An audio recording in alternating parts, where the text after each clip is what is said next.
श्री स्वामी समर्थ मित्रांनो, आज आहे कालाष्टमी आणि त्याचं दुसरं नाव आहे श्री अनघा अष्टमी व्रत।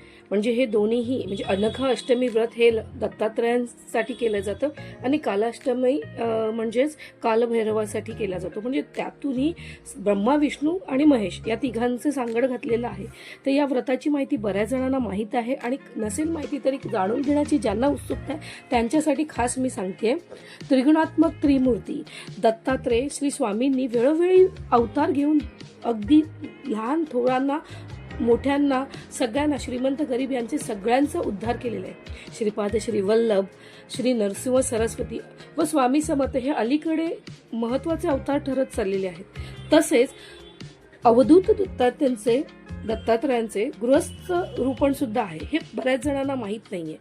तर ते अनेकांनी जाणून घेण्याची इच्छा व्यक्त केली आहे। त्यांच्यासाठी खास हे आहे की गृहस्थ रूपात म्हणजे तुम्ही एक फोटो पाहिला असेल दत्तात्रयांसोबत एक अनघा लक्ष्मी म्हणजे देवी बरोबर, लक्ष्मी देवी मातेबरोबर एक फोटो पाहिला आहे, तीच रूप म्हणजे अनघा लक्ष्मी देवीचं आहे।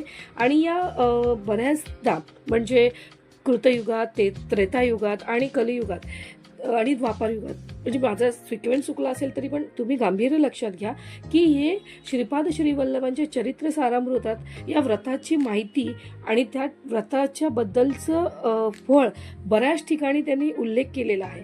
तर या व्रत कसे करायची, त्याची फलप्राप्ती कशी आहे, अनघा रूप काय आहे हे तुम्हाला मी माझ्या नेक्स्ट व्हिडिओमध्ये नक्कीच सांगेल। पण तुर्तात तुम्ही आत्ता समजून घ्या ते म्हणजे की आज अनघा लक्ष्मी व्रत करण्यासाठी आणि अनघा लक्ष्मी देवीचा दिवस आहे किंवा कालाष्टमी म्हणजेच अनघा लक्ष्मी व्रत हा दिवस आहे।